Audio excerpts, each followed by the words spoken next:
The fear of abandonment becomes a self-fulfilling prophecy for somebody who is severely avoidant. The fear of abandonment is at the core of all avoidant behavior. It's largely residing in the subconscious of the avoidant. They are often not even aware of this fear. But this is why whenever things get emotionally intimate, the avoidant shuts down, pulls away, and can even run from a relationship. As a child, the avoidant was emotionally neglected by their parents or caretakers. And this neglect can come in various different forms. But at the end of the day, the avoidant did not have their emotional needs met as a child. So they learned that the people you rely on for your emotional needs are going to reject you, disappoint you, abandon you. So this fear lies within the avoidant. If they get too close to somebody, if somebody gets behind that castle wall that they built around their heart, they will ultimately get abandoned. They will get rejected and abandoned because the avoidant, they fear and they feel that they are unlovable at their core. And it's inevitable that a loving partner that gets behind that wall is going to figure out that the avoidant is in fact unlovable. So the avoidant, they push this person away. They deactivate. They take their feelings for their partner. They bury them. They suppress them. They don't allow themselves to access their own feelings for their partner. This is how they protect themselves and keep themselves safe from abandonment. So they create an environment that is emotionally distant. They prevent emotional intimacy.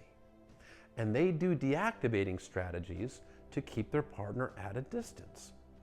And pushing this person away, disappearing, ghosting for days, not being emotionally present, gaslighting, stonewalling, even behaviors like cheating. They are all forms of deactivation that protects the avoidant from emotional intimacy. However, these behaviors eventually can drive the other person to call it quits. The partner can get fed up with the push-pull dynamic, fed up with the lack of emotional intimacy, fed up with the unhealthy behavior from the avoidant, so they leave the relationship. This confirms to the avoidant that they're going to get abandoned, that everybody leaves them, that the people that they rely on or need are going to disappoint them and leave them. Not having the self-awareness to realize it was their own behavior that drove this person away. This comes from a lack of self-reflection from the avoidant. Because the avoidant, they learned at a young age that the way you cope and deal with emotional and relationship and life stress is to not cope with it. It's to not deal with it. To take emotions, avoid them.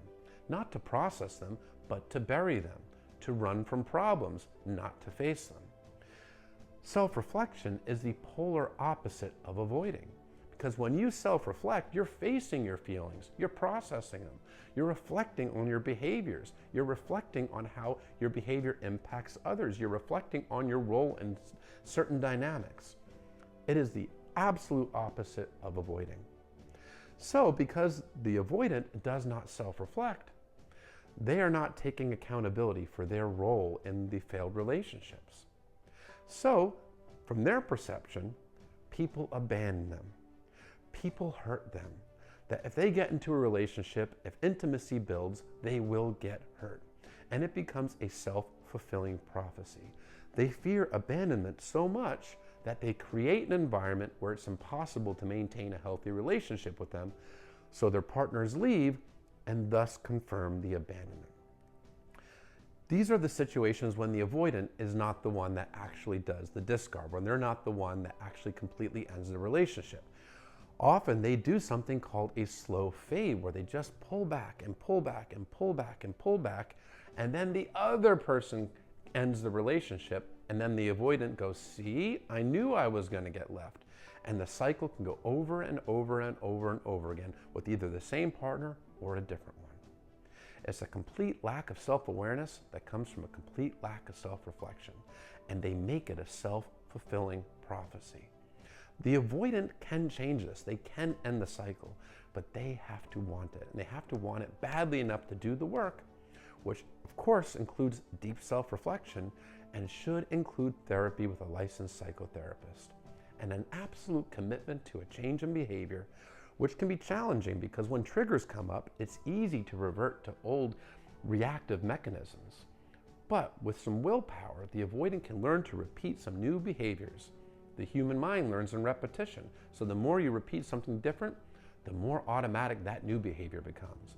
They can pull themselves out of the cycle, but in order to be able to pull themselves out of the cycle, they have to have at least a certain degree of self-awareness that their own behavior is actually what is causing their fears to be perpetuated. They have to look within and see what their role is. If they're not willing to do so, this can go on for a lifetime. And this can lead to a profound sense of loneliness for the avoidant.